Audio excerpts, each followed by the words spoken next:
Hi, everyone. Matthew DeSantis here with NYRA Bets, and thank you so much for tuning into this Brooklyn Stakes preview.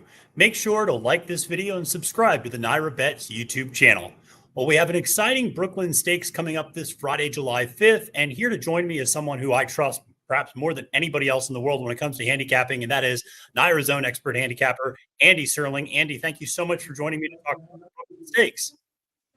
I just want to thank you from behalf of everybody in the TV department for finding more work for us. I think everybody has come to me and said, we really appreciate Matthew coming to us and starting this YouTube channel for us. Maggie said she just had the best time with you yesterday. Oh, well, I do what I can, Andy, and so I try to stay busy. You better be thinking about those. You better be thinking of those holiday gifts early. We'll be getting a lot of those. So I appreciate your time. And obviously, we have a field of 7 for the Brooklyn Stakes this Friday. And it's an interesting race. Obviously, there's a dominant horse in this division next.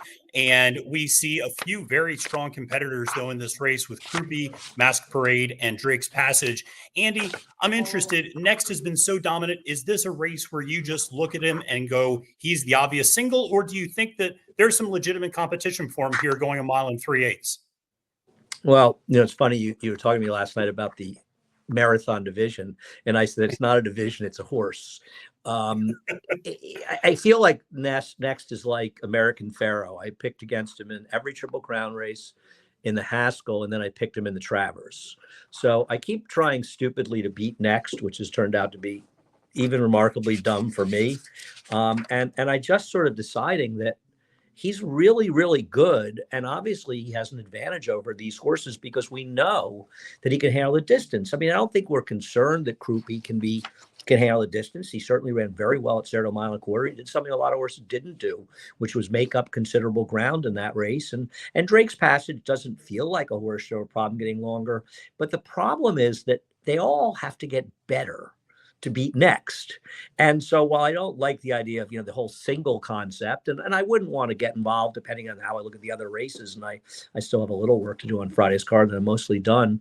I wouldn't want to say, well, he's the only horse who can win the race, because I think Krupe and Drake's Passage are better than horses he's been facing.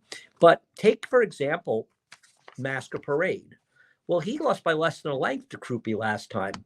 He lost by 13.5 lengths to Next in the prior race. Now, I'm not saying, A beats B by 2 lengths, B beats C by 3 lengths, A's 5 lengths better than it doesn't always work out. It's horse racing. But I think it's an indication of just how dominant Next is, because as a lot of horses start to wilt as they go longer, he seems to get stronger.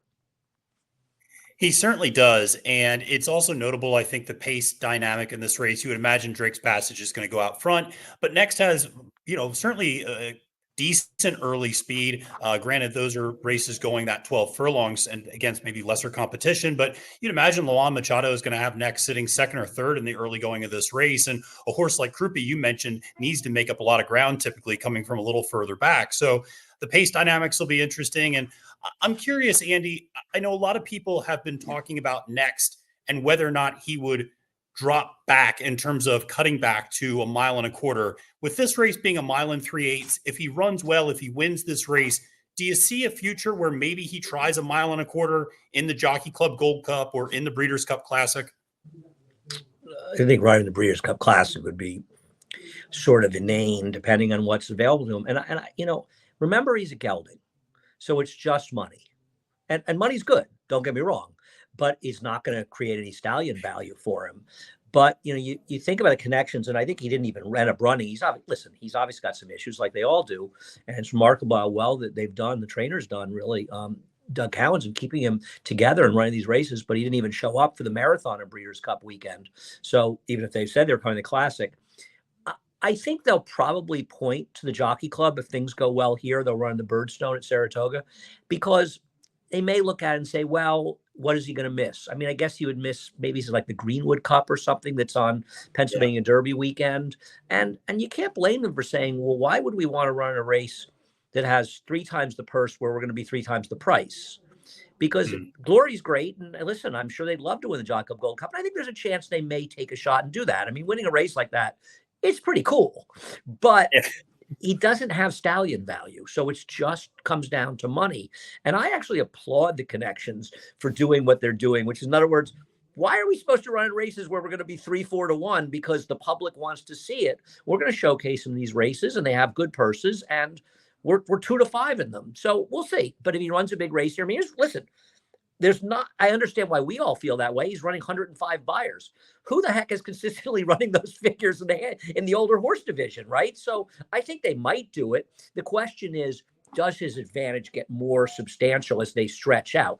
I don't, with Krupe, the one thing I'd say about Krupe is I don't think there's a better trainer in the game than Todd Pletcher at establishing horses as marathon runners on the dirt. You think about the remarkable success he's had in the Belmont Stakes. He almost won the Belmont this year, but no trainer's probably hurt by it being run in Saratoga more than Todd, because he just seems to know the right formula we're finding. And it's not just good horses, right? It's Commissioner being second at 30 to 1. It's his, horses overachieving, how he's done well finding horses for the Birdstone over the years. So I won't be surprised when Krupe runs better, but I got to tell you, he's got to get faster if he's going to beat Next. Yeah, I always want to say Next. Yeah, absolutely. Yeah, I know it's too close in names, but it's a good thing he's not in there.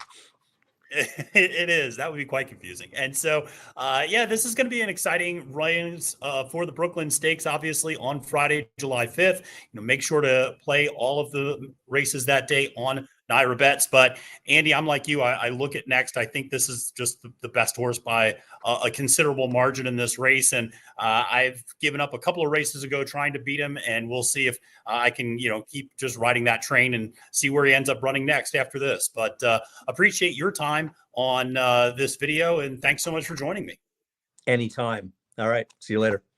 All right. Take care. And thank you so much for everybody tuning into this. Make sure to like this video and subscribe to the NYRA Bets YouTube channel. For Andy Serling, my name is Matthew DeSantis, wishing you a great and prosperous day at the races and reminding you that it's now post time.